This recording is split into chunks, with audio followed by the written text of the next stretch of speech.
In 1982, a small group of people started a soup kitchen in the Bronx, where guests were invited to become part of a community, a place to get a hot meal every day, where no questions would be asked and nothing asked for in return. 39 years ago on January 6th, Potts opened its doors and nobody came.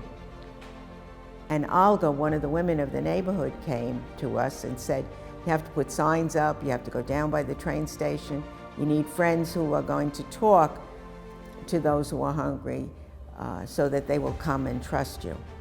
The mission to be a loving community in the Bronx, meeting the needs of the people in our community it's a unique mission, and it really does say what Potts is all about.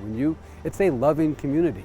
And people are, when we first started the soup kitchen, there would be days when there weren't enough volunteers coming in the door, so the people who came in to eat would begin just volunteering, and this community formed, and this kind of sense of us and them would kind of disappear. And that was what I always thought the character of Potts was. At Potts, we see each client as a person with a unique and complex story who deserves not only healthy food as long as they need it, but also the support that they need to get out of crisis and find a place of stability and ultimately self-sufficiency. Potts starts by providing a nutritionally balanced lunch from our community dining room and fresh groceries from our pantry. We have day-to-day services, which include a hot shower, a haircut, medical and dental services. And finally, our Next Step Services program includes case management, social work services, a legal clinic, workforce development, and mentoring programs.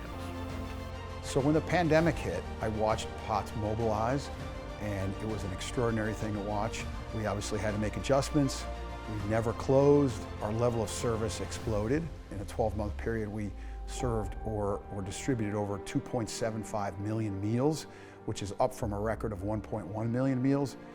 And I have never been prouder to be a part of an organization than I have been of Potts since the pandemic hit.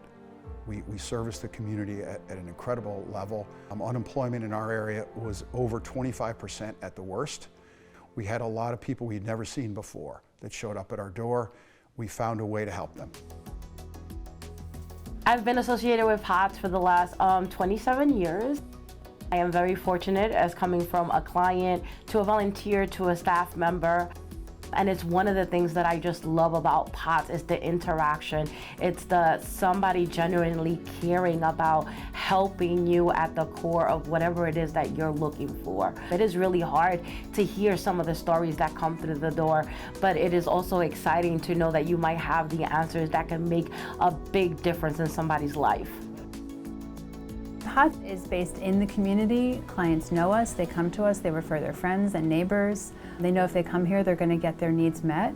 And ranging from basic needs, such as having a stable address to get mail, have a place to take a shower if they don't have a stable address, to things that are more complicated. The most rewarding part of our job is working with clients one-on-one and helping them get through a crisis. I, give myself to everybody. But when I need help, nobody was there. But Beth was there. I know that Beth couldn't have did it without, but people take their job for a job. But Beth take her job because she loves us. I really, truly believe she loves us. When you come here, you realize these are folks who are truly, truly survivors, who get up every day to get food for their family, to get a place to live, to make sure their kids are safe. And I don't see any sense of entitlement among some of these folks that you see in people who have a lot. And I think that's what makes it so special for me, is that they're grateful, they're kind, they seem to have empathy for each other. And I think that's because they rely on each other. And they rely on Potts. So yeah, there's a certain purity about this place in terms of its mission and what it's trying to accomplish. It's hard to find. There's something special about walking through the door of this great place that moves you. You come here and serve 400 or 500, 600 meals. Sit down, for people. It's very moving, that interaction with the clientele, and feel like you really are making a difference. There are many ways to become part of the solution. You can make a life-changing difference for a Bronx neighbor by making a donation, volunteering your time, or simply by telling a friend about this amazing community and the organization at its core.